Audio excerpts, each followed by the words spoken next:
আসসালামু আলাইকুম ওয়া রাহমাতুল্লাহ।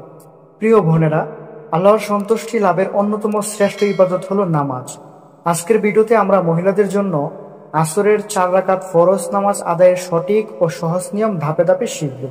আপনি যদি নতুন করে নামাজ শিখতে চান বা আপনার নামাজ সঠিক হচ্ছে কিনা জানতে চান, তবে এই ভিডিওটি আপনার জন্য অনেক গুরুত্বপূর্ণ হতে যাচ্ছে।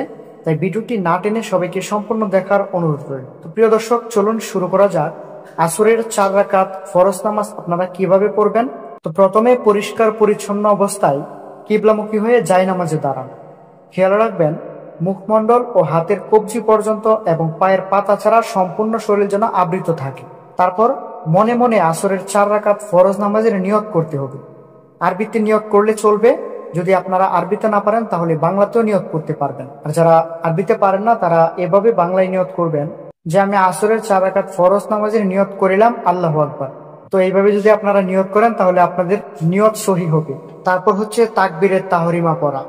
কাঁধ বা কান পর্যন্ত হাত না তুলে বুক বরাবর উড়নার নিচে হাত উঠিয়ে আল্লাহু আকবার বলে নামাজ শুরু করুন। তারপর বুকের উপর বা নিচে হাত বাঁধুন। হাত বাঁধার পর প্রথমে সানা, তারপর আউযুবিল্লাহ, বিসমিল্লাহ এবং সূরা ফাতিহা পাঠ করুন।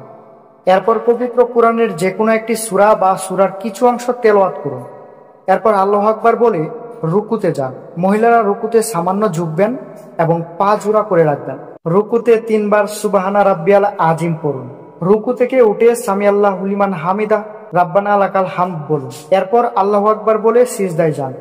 মহিলারা সিজদায় পেটকে 2 রানের সাথে মিলিয়ে রাখবেন এবং কনুইকে মাটির সাথে মিশিয়ে রাখবেন। সিজদায় 3 বার সুবহানা রাব্বিয়াল আলা পড়ুন। এভাবে আপনারা প্রথম রাকাত শেষ করবেন। তারপর দ্বিতীয় রাকাত একই নিয়মে সিজদা থেকে উঠে দ্বিতীয় সিজদা করে আল্লাহু আকবার বলে সোজা দাঁড়ান। দ্বিতীয় রাকাতে প্রথমে বিসমিল্লাহ, সূরা ফাতিহা এবং অন্য একটি সূরা পড়ুন। রুকু সিজদা শেষে প্রথম বৈঠকে বসুন। এই বৈঠকে শুধুমাত্র আত্তাহিয়াতু পড়ুন। তৃতীয় রাকাতে আত্তাহিয়াতু পড়া শেষ হলে আল্লাহু আকবার বলে তৃতীয় রাকাতের জন্য সোজা দাঁড়িয়ে যান। তৃতীয় ও চতুর্থ রাকাতে শুধুমাত্র বিসমিল্লাহ এবং সূরা ফাতিহা পাঠ করুন। অন্য কোনো সূরা পড়ার প্রয়োজন নেই, যেহেতু এটি ফরজ নামাজ। রুকু ও সিজদা আগের মতোই সম্পূর্ণ করুন। এরপর চতুর্থ রাকাতের জন্য দাঁড়ান এবং একইভাবে শুধুমাত্র সূরা ফাতিহা পড়ে রুকু সিজদা শেষ করুন। চতুর্থ রাকাতের সিজদা শেষে শেষ বৈঠকে বসুন। এই বৈঠকে প্রথমে আত্তাহিয়াতু পড়ুন, এরপর দরুদ শরীফ, দরুদ ইব্রাহিম এবং শেষে দোয়া মাসুরা পড়ুন। সবশেষে প্রথম ডান দিকে মুখ ফিরিয়ে বলুন আসসালামু আলাইকুম। এরপর বাম দিকে মুখ ফিরিয়ে আসসালামু আলাইকুম আবার বলুন। আলহামদুলিল্লাহ, আপনার আসরের 4 রাকাত ফরজ নামাজ আদায় সম্পূর্ণ হলো।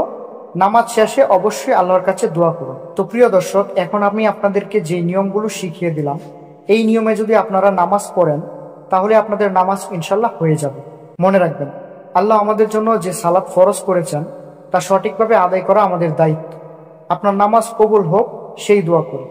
এই ভিডিওটি ভালো লাগলে লাইক দিন এবং কমেন্ট করে জানান, এবং আরও ইসলামিক শিক্ষামূলক ভিডিও পেতে আমাদের চ্যানেলটি অবশ্যই সাবস্ক্রাইব করে পাশে থাকুন এবং বেল আইকনটি প্রেস করুন। আবার দেখা হবে ইনশাআল্লাহ। আল্লাহ হাফিজ।